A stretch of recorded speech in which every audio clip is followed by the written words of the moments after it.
Hola, ¿cómo están? Quedó pendiente que habláramos algo acerca de control motor, así que hoy voy a compartir ese tema con ustedes. Primero, de forma inicial, ¿qué es el control motor? El control motor es la capacidad para dirigir y modular el movimiento. Es el estudio de la naturaleza del movimiento. Tenemos dos tipos de movimiento, lo que es movimiento voluntario e involuntario. El movimiento voluntario, que es del que vamos a hablar el día de hoy, tiene algunas características, como por ejemplo, que tiene un objetivo o tiene una finalidad. El movimiento voluntario puede realizarse usando diferentes estrategias de movimiento. Para cumplir un objetivo, nosotros podemos hacerlo de diferentes formas. Además de que el movimiento voluntario tiene la capacidad de mejorar con la práctica. Esto quiere decir, si yo estoy ejecutando una habilidad motora y la realizo varias veces, yo voy a poder modificar las características y perfeccionar la ejecución de esta habilidad motor, mejorar la velocidad, mejorar la capacidad de respuesta. Esta es una de las características que tiene el movimiento voluntario. Ahora vamos a hablar acerca de las estructuras del sistema nervioso central que intervienen en el control de este movimiento. Dentro de las estructuras tenemos una de las principales, que es la corteza cerebral. Esta corteza cerebral tiene una parte que es la corteza motora. La corteza motora tiene dos áreas, el área motora primaria y el área premotora. El área motora primaria se activa durante el inicio y la ejecución del movimiento, pero durante un lapso corto. Y el área premotora, esta de aquí, se activa para ejecutar habilidades motoras más complejas. Eso es importante. La corteza cerebral es sumamente importante porque es uno de los principales reguladores del movimiento, además de que es la estructura que se encarga de crear el plan de cómo movernos.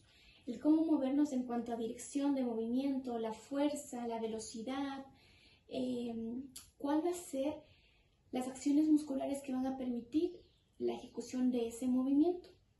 Para que la corteza cerebral pueda crear el plan de cómo va a moverse la persona y cumplir su objetivo, requiere de información interna y externa.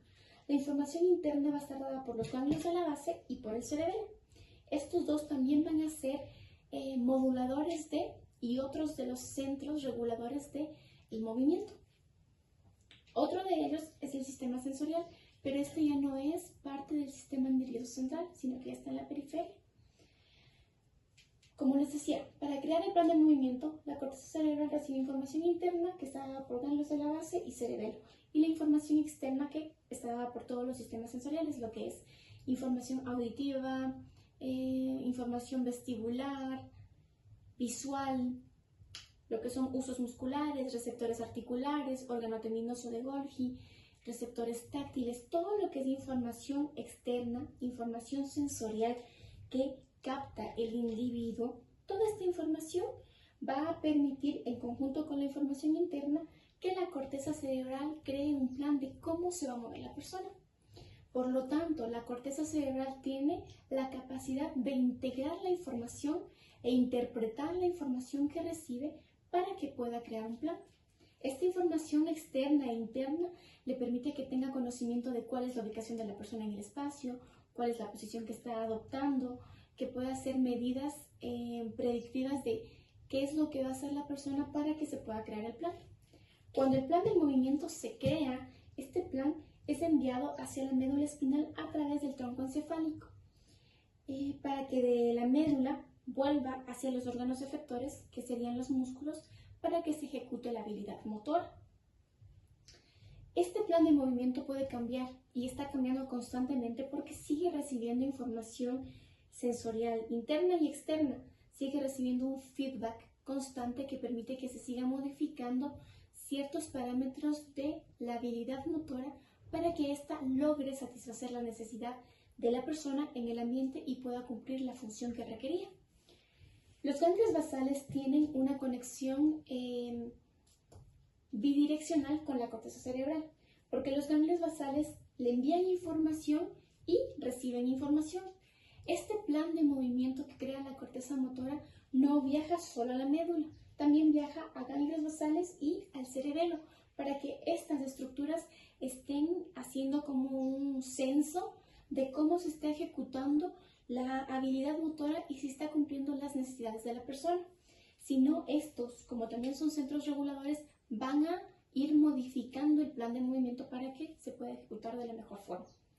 Los ganglios basales se comunican con la corteza cerebral a través del tálamo.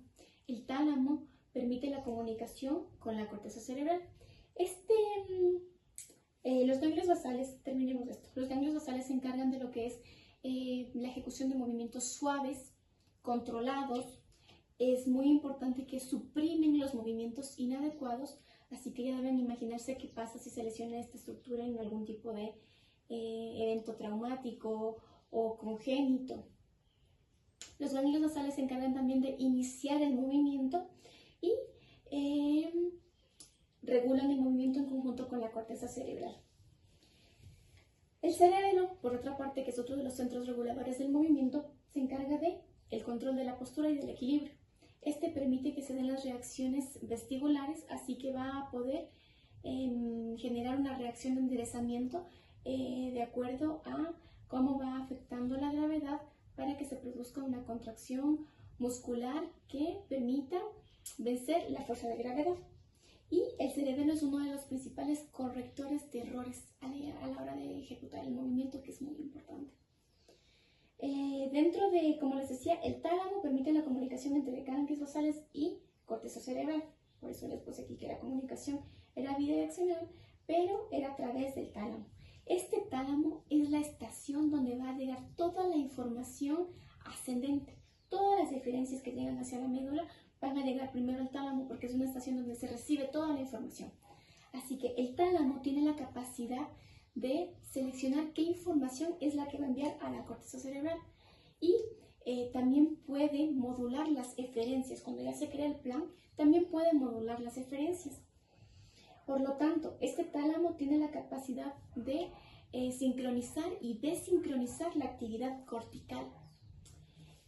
Otra de las estructuras es tronco encefálico. Este tronco encefálico pone en comunicación a la corteza cerebral con la médula espinal, por lo tanto va a ser un centro regulador de las acciones medulares. Permite lo que son movimientos groseros y estereotipados y también tiene una gran concentración de lo que es la sustancia reticular. Cuando la persona recibe información externa, interna, se crea el plan de movimiento y este plan de movimiento permite que la persona pueda ejecutar la habilidad motora y consiga el objetivo que tenía planeado, se produce una potenciación positiva. Para que se dé este plan de movimiento se necesita de la activación de varias neuronas. Un circuito neuronal permite que se ejecute la habilidad motora de esa forma. Cuando esa habilidad motora cumple con la necesidad de la persona, se produce una potenciación positiva. Significa que ese circuito de activación neuronal es guardado para usarlo después ante otra necesidad similar. Es importante y espero que podamos hablar muy pronto acerca de plasticidad neuronal y aprendizaje motor, que está muy ligado a esto. Pero por el momento, esto ya es bastante información. Esta información es importante que ustedes sigan leyendo un poco más, que la procesen un poco más y que la usen para que ustedes puedan estructurar sus planes de movimiento, comprendiendo desde la base neurofisiológica cómo se da el movimiento en las personas.